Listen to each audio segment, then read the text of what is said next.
Egg and cheese McGriddles for just $4. McDonald's, mornings made better.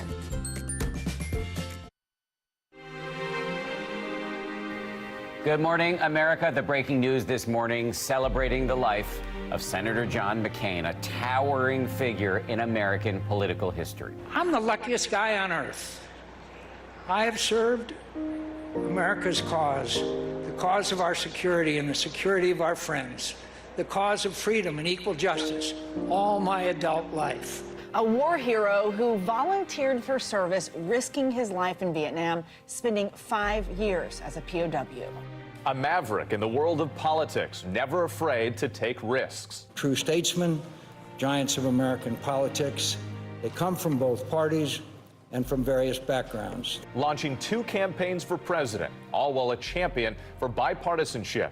We shouldn't lose sight of that much more defines us than our partisanship, much more unites us than divides us. A pillar of strength and of courage, even in his final battle against brain cancer this morning. The life and the legacy of an American patriot. From ABC News, live in New York, this is Good Morning America. And good morning, everybody, on this Sunday morning. Paula is off, but I'm very pleased to have Whit Johnson and Eva Pilgrim with me here on what is truly a historic morning as we take a look back at the life of Senator John McCain, who was a war hero, a 2-time presidential contender, and whose final years were characterized by a brave battle with brain cancer and an extraordinary and contentious relationship with a sitting U.S. president. An incredible American life came to an end at around 4:30 local time in McCain's home state of Arizona. The 6-term senator died just 4 days before his 82nd birthday. McCain had been battling glioblastoma, an aggressive form of brain cancer, since July of last year. On Friday, Senator McCain's family issued a statement announcing his decision to discontinue medical treatment. And we're looking live this morning at a picture of the White House where the American flag has been lowered to half staff, and over at the U.S. Capitol building, the same tribute. In Vietnam this morning, the site in Hanoi where McCain's plane went down during the war, you see locals laying flowers there now. Tributes pouring in from all the living former presidents this morning, as well as from the current president, Donald Trump, who has been very critical of McCain, tweeting, "My deepest sympathies and respect go out to the family of Senator John McCain. Our hearts and prayers are with you." We're going to be talking about this relationship coming up on a very busy and, as we said, historic morning. We have team coverage this morning. Chief Anchor George Stephanopoulos standing by. But we want to start here with ABC's Terry Moran, who is near John McCain's home in Sedona, Arizona. Terry, good morning to you. Good morning, Dan. This ancient desert this morning, it seems a little different. An ordinary human life is dwarfed by it. But John McCain left his mark here in his beloved adopted home state of Arizona, and Arizonans knew it. They elected him 6 times to the United States Senate, finding in McCain's conservative yet occasionally maverick politics something that matched that kind of flinty pioneer politics of their heroes Barry Goldwater, Sandra Day O'Connor. And so, when the motorcade bearing McCain's body left his ranch just a mile or so from here, and bringing him with a police escort down to Phoenix, where there will be a service later this week, occasionally you'd see ordinary Arizonans come out to say farewell. His family saying farewell as well. His wife Cindy issuing an emotional statement saying, "My heart is broken. I am so lucky to have lived the adventure of loving this incredible man for 38 years. He passed the way he lived on his own terms, surrounded by the people he loved, in the place he loved best." And his daughter Megan also issuing a very emotional statement saying, "I was with my father at his end as he was with me at my beginning. In the 33 years we shared together, he raised me, taught me, corrected me, comforted me, encouraged me, and supported me in all things. He loved me, and I loved him. He taught me how to live." What father could want anything more? What husband could want anything more? Guys? And Terry, there has been an outpouring of support from McCain's colleagues on both sides of the aisle, but Democratic Minority Leader Chuck Schumer already talking about a special tribute. That's right. Chuck Schumer has said that the grand Senate office building, now known as the Richard Russell Senate office building, should be renamed for John McCain and become the John McCain Senate Office Building. Richard Russell, a longtime 20th century senator from Georgia, a segregationist, though, and so in many ways, his politics have passed, and Chuck Schumer wants to rename that building, which we all know from movies and from the great hearings that go on up there, the John McCain Senate Office Building. I think a lot of people will see that as a fitting tribute. Terry Moran in Sedona, Arizona. Terry, thank you. John McCain's political career spanned nearly 4 decades. At times he was a partisan brawler. He also occasionally rose above party politics. Few senators were more respected, even beloved, and ABC News chief anchor George Stephanopoulos has a look back now at McCain's life. Fighter, maverick, hero, a towering figure in modern politics. Known for straight talk, This is disgraceful. and his sense of humor.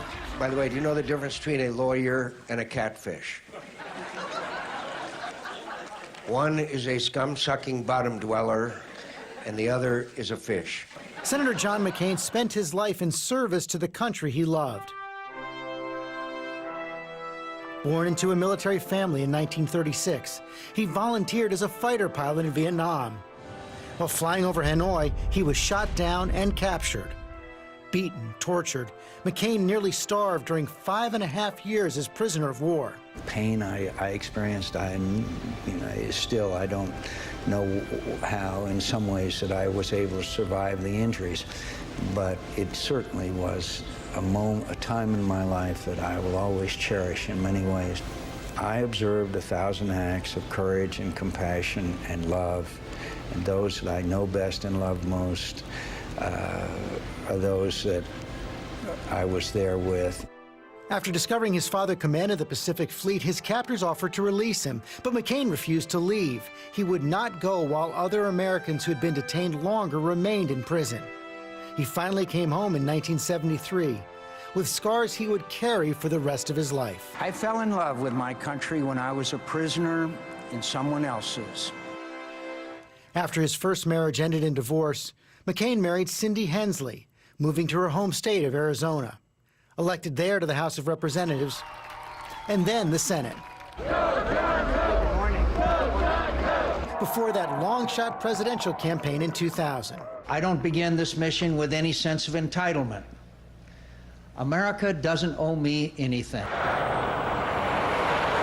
Running again in 2008. Can we try that again?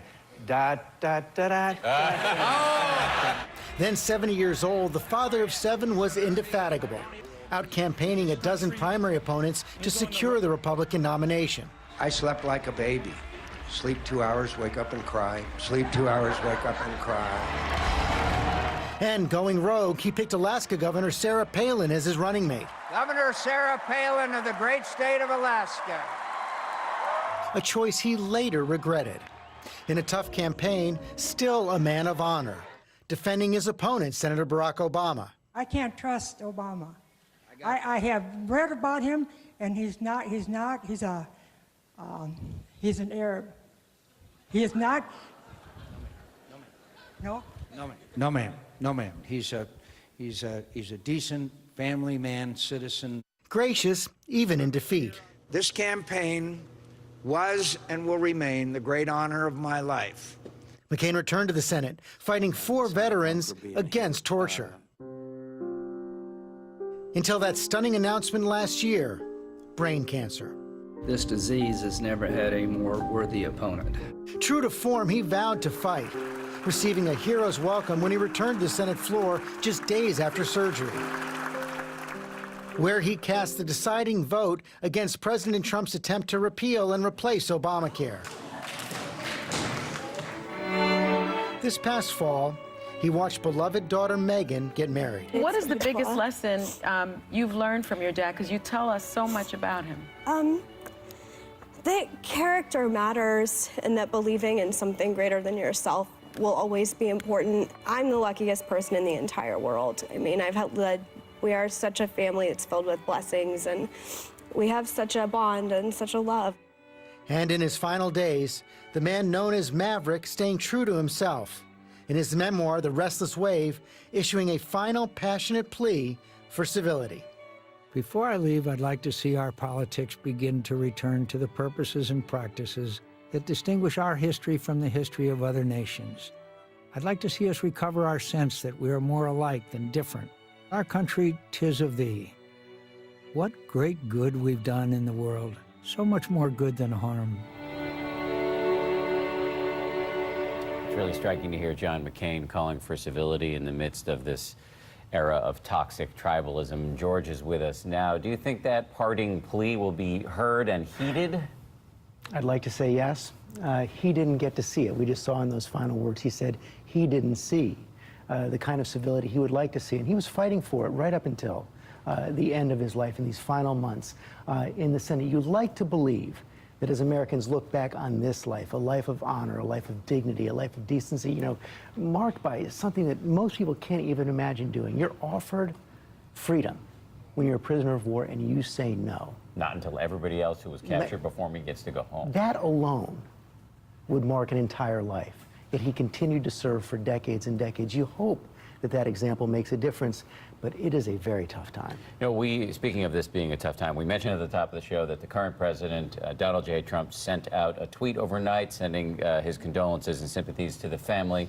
But this has been a rocky relationship, so rocky that the McCain camp reportedly asked the White House to send the vice president, not the president, to the funeral. So how contentious exactly was this relationship? It's hard to imagine two more different men than John McCain and Donald Trump. Remember back in the campaign, Donald Trump said that John McCain wasn't a war hero. He was captured. He likes people who weren't captured. They were contentious throughout the whole campaign. John McCain eventually did endorse Donald Trump, but withdrew that endorsement after the Access Hollywood tape came out. The relationship never got better, and of course you saw John McCain in that defining moment again, voting no on the repeal Thumbs down of Obama. And President Trump comes back to that again and again and again. And in kind of a striking moment, just a couple of weeks ago, you know, the Senate renamed the defense bill this year in honor of John McCain. When the president signed that and talked about that just a couple of weeks ago, he refused to mention John McCain's name. We talk frequently about John McCain being a war hero, but it's easy to gloss over the extent of what he endured there. 5.5 years, 2 of them in solitary confinement. He says, in fact, that was worse than the physical torture. How did that experience shape his character?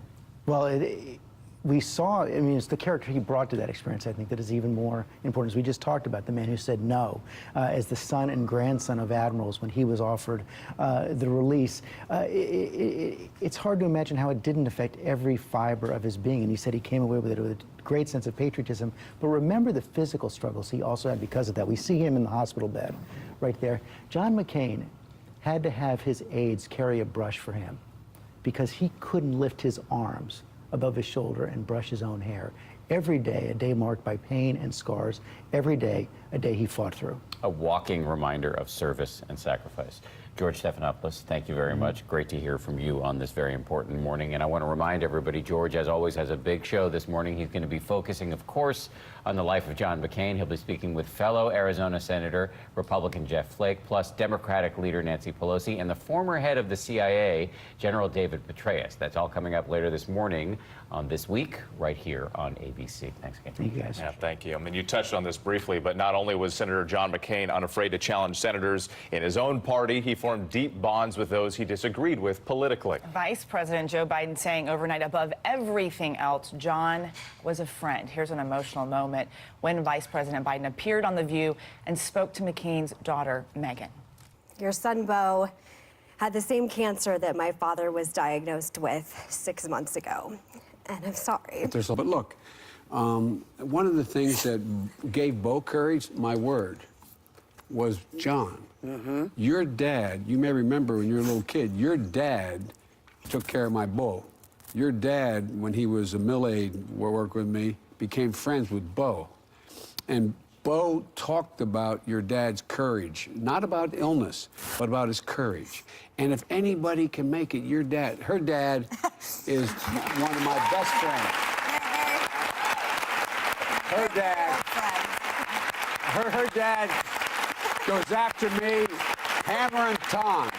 we're like two brothers who were somehow raised by different fathers or something because of our points of view. But I know, and I mean this sincerely, and I've said it all, even when your dad got mad at me and said I should get the hell off the ticket.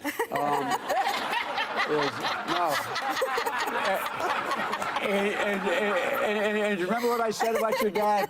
I said, I know, and I mean this sincerely, I know if I picked up the phone tonight and called John McCain and said, John, I'm at 2nd and Vine in Oshkosh, and I need your help, come. He'd get on a plane and come. And I would for him, too. And this is the guy. And we know Vice President Biden was in touch with Meghan this past week. Joining us now from Washington, ABC News political commentator Cokie Roberts. That relationship he had with Joe Biden and other Democrats, for that matter, highlighting a huge part of how he worked in Washington. How unusual was that? Well, it was very unusual by the time John McCain died. He was really the last of those people who could reach across the aisle and actually get things done. Ironically, he died on the same day from the same disease as the Democrat who was able to do that, who was Ted Kennedy. Kennedy had his name and a Republican name on every bill that he sponsored, and the same thing was true of John McCain. He always tried to make it bipartisan, and when you go back and read his speeches and see what he said over the years, he always said, if we want to get it done, and he was always interested particularly in getting reforms enacted, if we want to get it done, we have to do it in a bipartisan fashion. That's gone. That's gone from the Senate. Jeff Flake, who is going to be on this week, who is senator from Arizona now, tried to live that kind of life and realized he'd be defeated as a result of it, so he's not going to run again. So the Senate is really a less civil place, a less effective place without John McCain. Repeatedly in the last several years, we heard him call himself the luckiest man alive. He was very reflective on his career, but he also recently has talked a lot about his family life. And that was incredibly important to him, and he made that very clear. But the fact that he considered himself the luckiest man alive and felt that his closest ties were with the people that he was a prisoner of war with is really extraordinary. As George said, think of that time, and then he used that time to be incredibly positive, to serve, to say, okay, I can't fly anymore. What other service can I perform? And he served the nation for decades. All right, Cokie Roberts, thank you for joining us this morning. We want to turn now to our Ron Claiborne. Ron, you covered John McCain's presidential campaign in 2008. You had tremendous access in the beginning, spoke with him on multiple occasions. What do you remember most about him? Well, you know, I joined him in actually late 2007 when he was so far behind, he really had nothing to lose. It was just a fun, rollicking ride with him, a lot of access, as I was saying. Sitting on the bus talking to him, not just about politics, about anything. He was a big sports fan. He told, wonderful stories, a great, great joke teller. You saw one of the jokes there, the one about scum-sucking fish and lawyers. One of the ones that I remember him very well telling again and again, and more for his amusement, really, than the audience, which was often bewildered by this joke, he would say, in the words of the late Chairman Mao, it's always darkest right before it's totally black. The audience would say, like, wonder what that was about. He would be laughing and laughing his head off. But, he was alternately charming at times, prickly, defensive, guarded in the later part of that 2008 campaign. But he was most of all a man of honor, a man of his own code. And I remember that he was given a bracelet by the mother of a fallen Iraq war veteran, Matthew Stanley. He put that on his wrist in 2007, talked about it often, that he would wear it the rest of his life. And I have a feeling that John McCain was wearing that bracelet in the honor of Matthew Stanley at the end of his life this weekend. You talked about his sense of humor. The first time I interviewed him, Capitol Hill, about 8 or 9 years ago. And the first thing he said to me, he said, "Are you the intern?" Like, no, I'm the correspondent. And he said, pardon me, I think I'm just getting so old, everybody around here looks like a child. And we carried on. It was just... he was a fun guy. Absolutely. Ron, thank you for your perspective. Thank you, Ron. We want to remind everybody this is a big week in terms of commemorating John McCain. Over the course of the week, there are going to be many events to commemorate the life of Senator McCain, starting in Arizona, where he will lie in state, and then on to Washington, D.C., where he will lie in the rotunda of the U.S. Capitol. From there, his motorcade will make a stop at the Vietnam War Memorial. This is an extremely